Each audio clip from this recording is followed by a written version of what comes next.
Hi Rebel, it's Fab here, founder head teacher at Marketing School, and I wanted to say hi before today's class because class is in session and we're taking this class from one of our amazing workshops and panels from summer school.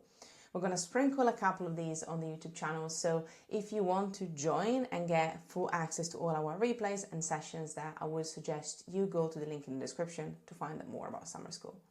And while you do that, or after you do that, or before you do that, get ready for the amazing workshop we have today with Becky, who's going to be talking about communities. I'm so excited about this. Lots of people live as well joined us. And if you want to catch up on the question time, which we had at the end of this workshop, which was also golden because Becky definitely didn't hold back. Again, this is my reminder one more time to go into the link in the description. Find out more about Summer School. It's a free event series. If you can grab your ticket, I'm biased, but I would say go and grab it. And I hope you enjoy this workshop. May today's class begin.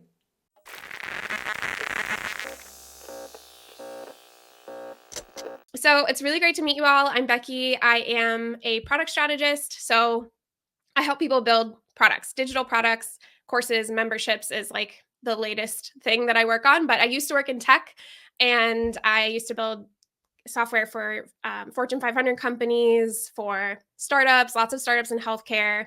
Marketing and ad platforms were like my bread and butter for a little bit.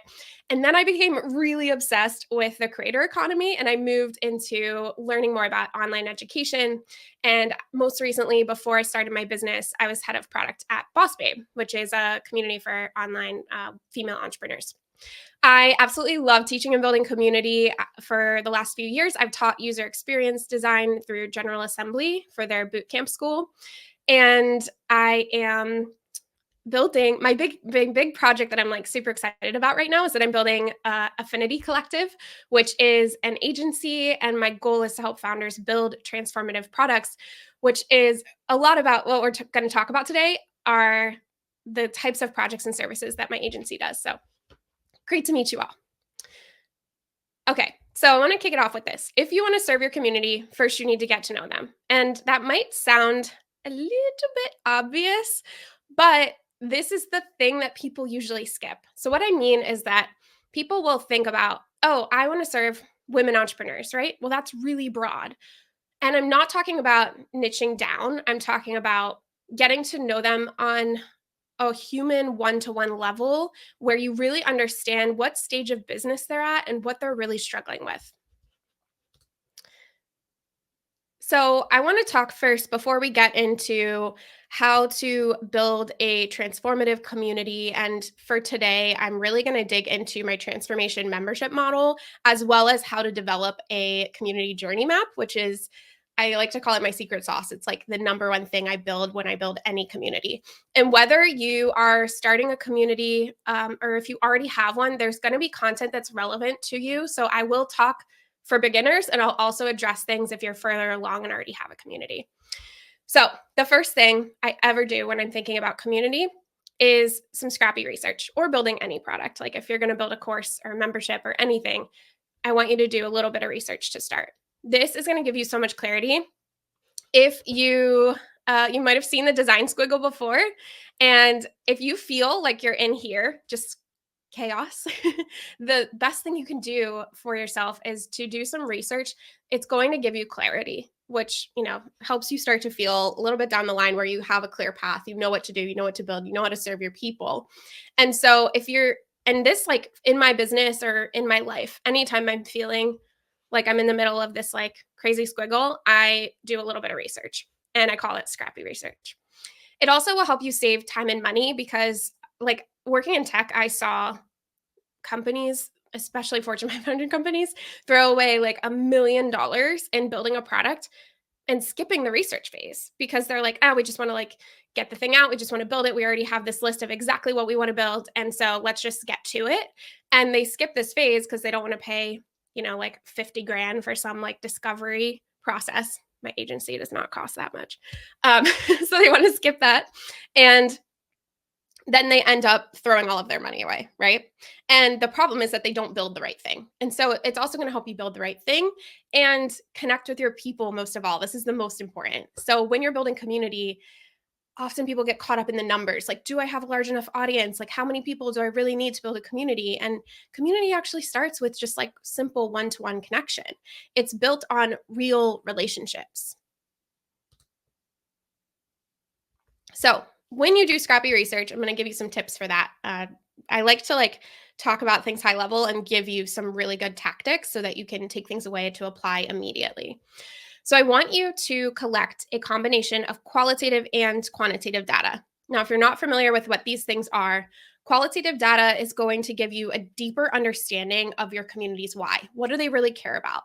And this quality data, think about it like a quality conversation. A quality conversation is not, hey, how are you? I'm good. Great. How are you? I'm good. Right? That's not quality. That's just, I don't know, a greeting. But when you go deeper, you say, like, hey, what's going on in your world? Oh, tell me more about that. Tell me more about that. I'd love to understand why you're doing that. And all of a sudden, you start to get this deeper layer of exactly what they care about. And it will give you so much direction for your creative process and how to actually serve your community. The other side is quantitative data, which is when we think about things more in numbers. So a lot of times when people are like, oh, I want to build a thing or I want to build a community, I'm going to send out a survey. That's great. Surveys are great, but that's going to give you quantitative metrics. Now, if you ask an open-ended quality question in a survey, like, tell me about your greatest challenge with building your business, then you're going to get their response. And some people will write you a long paragraph, but you can't go a layer deeper, right? It's a one-sided conversation. They answered your question and you can't necessarily follow up. And so surveys aren't ideal for those quality conversations, but they are great for quantitative data. For example, let's say you wanted to say, hey, what stage of business are you at? And you had 5 options. That's going to give you a quantitative metric about where the majority of your potential members are in their journey. So that might sound a little bit overwhelming. Well, like, how do I collect all of this data? But I promise you that you have so many resources at your fingertips, like so many places that you can collect this information. So I'm going to walk through a few that I use all the time. And again, this is like the scrappy research method. This is how you can do some research really quickly. I want you to, get one of these, and make decisions based on it. This is how you make data-driven decisions. So first of all, my very favorite is to do one-to-one interviews. So at least 5, but even with only doing 5 one-to-one conversations, you will see trends and you'll get so much clarity as to where the majority of your people are struggling or what they care about. I am always blown away by people. Like, I constantly get this feedback of like, I have so much resistance to having these conversations. But remember, if you are a community builder, community is about building relationships, and it's building one-to-one relationships from you and your community members and facilitating them having one-to-one conversations. So if you can't start here, then like, should you be building community? That might, poke you a little bit, but think about it, right? So have those 5 one-to-one conversations. Just say, hey, I'd love to grab coffee with you and ask you about XYZ. Would you be open to it? And buy their coffee, or, do something nice for them, like make them feel really, make sure you show people that you're grateful for their time. So 5 one-to-one conversations. Now you can also DM people, go back and forth. This I really see as like additive stuff. So this is like the core qualitative data I want you to collect. And then if you don't have a community yet, you could deep dive other communities that exist, like forums, Reddit, Facebook groups. For your quantitative data, you have lots of things like website analytics, email analytics. If you have any kind of social media, you can put up polls and things. So anytime you are collecting kind of like that quantity numbers data, that is quantitative. Here's an example. I have 70 articles on my website. There's 2 articles that get the most traffic of any of my pages. One of them is about 2 types of memberships where I outline the transformation membership model. And the other one is about how to create a community journey map. So you see how I created this training? It's like the most popular topics that I teach. And that's how I show up and serve my community, because I know that those are the most important topics to my community members. All right, so every customer touch point is an opportunity. And if you already have a community, this section is especially for you. So there's lots of data at your fingertips. I recently wrote about if you have a community, you're sitting on a gold mine of data. So where do you collect? feedback and find insights. There's lots of things. Like, let's say you offer services in your business. You can send out a post-service survey. You could say, like, hey, I'd love to chat with you for 15 minutes about how this went, if you want some more quality conversation. You can look through your customer service inbox. Like when I was head of product at Boss Babe, we would look and see what are the things that we're getting asked the most, what are people struggling with the most when it comes to tech issues. And then that drives our roadmap and priority for what we're fixing. So every single decision and how we prioritize projects is based on the data we're collecting. If you have a community forum, really combing through what are the topics that come up again and again, what kind of conversations are our members having? And then I'm going to talk a little bit about how you can use calls like this, where you evaluate the chat. If you really have a chat that's like popping off, especially if you're hosting, Zoom calls, you can download your meeting chat. I did this just yesterday and then used the insights from the chat to write a nurture email. So I call this the community feedback loop.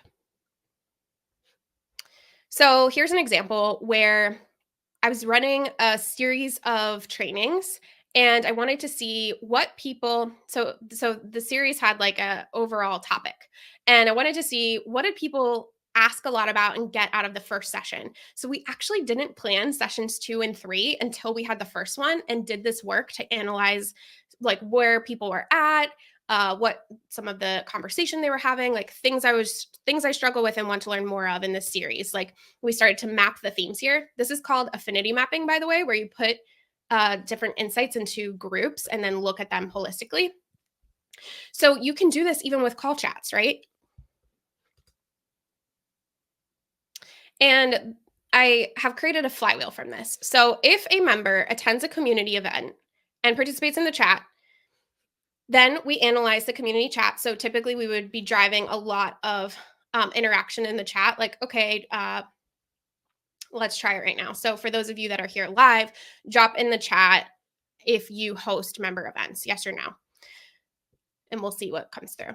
So there's answers here. Then the team analyzes that chat, and then we use that information to update our programming schedule. So a bunch of no's and a yes. Okay, great. So let's say you are creating a new community. I don't want you to spend time coming up with a programming schedule for a year or even 6 months. You're planning out way too far ahead. And let's say your programming is not aligned. Like if you're not constantly iterating and updating the events and deciding what you want to host based on your community's needs, then your show up rate will be really low. People will stop coming to the events and stop engaging. Because think about it. You go to an event, you talk in the chat, and then because they analyze the chat and they update the programming that really infuses your insights, your feedback, what you're struggling with, the next time you see a community event, you're like, oh my gosh, this is exactly what I needed, right? We get into their minds. And because of that, they show up again. And when they show up again and again, your membership grows, your engagement's great. Your membership grows because they're going to be sharing. You can say like, hey, take a screenshot of this and post it on social media. And so you're creating this like social flywheel that also grows your membership from your members just participating. So now let's get into what is a transformational membership.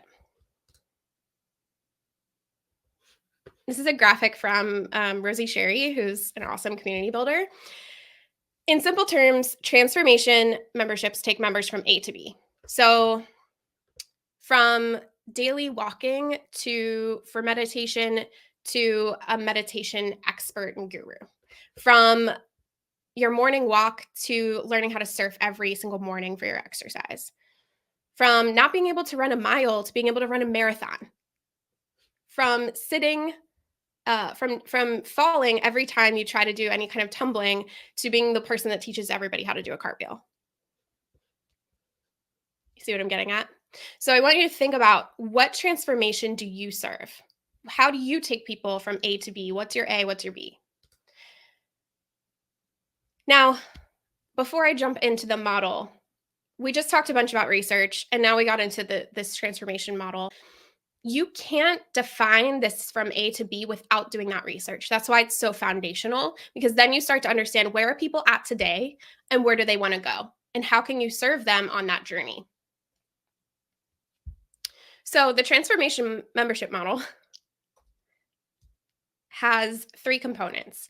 First, we have a backbone curriculum. This is why your members will buy. This is the thing that takes them from A to B. It gives them the real like coursework. Think about it kind of like school, right? You have your trainings and you're learning the curriculum, but we don't really learn until we practice it, right? It's kind of like they say like your university degree or college degree will teach you everything you need to know about business, like if you go to business school. Well, not really. You don't learn business until you're trying to build a business. So that's where we want to be really careful to create programming that helps them implement what they're learning. We want them to practice. So this is why they stay engaged. So they buy for the curriculum because they're like, oh, that's the thing that's going to give me A to B. And then they engage through the programming that teaches them what they're learning, helps them practice. Just yesterday, I ran a workshop and we were really nervous because we were like, we have taught this curriculum so many times. Like it's in all of our courses. We're always mentioning it. And the workshop was like how to start from zero. Like it was an interactive session where they were coming to integrate what they were learning. So not being trained on something, it was like, let's walk through this spreadsheet and fill it out together. So at the beginning of the session, I said, drop in the chat if you have if you already are tracking referrals in your business. That's what the topic was. And 60% of them were not. And we're like, we beat this all the time. We're always sharing this. Like everybody knows this. Well, no, they don't. Like they might have learned it, but they haven't implemented it yet. So we were giving them an opportunity to set up that system in their business with accountability on that call.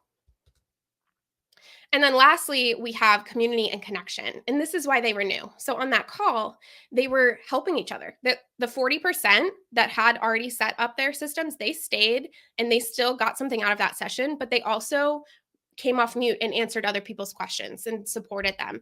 And so all of a sudden we were creating this like really juicy connection moment where everybody was like helping each other. And we're like, oh my gosh, this is what community is about. And that's the kind of thing that keeps people renewing. I recently saw Gina Bianchini talk, who is the founder of Mighty Networks, which is a community platform. And she said that of their memberships on Mighty that have 99% plus retention, they only focus on connection. So connection is huge, or they really focus on connection. That's like their main purpose. So how do you actually develop the right experience?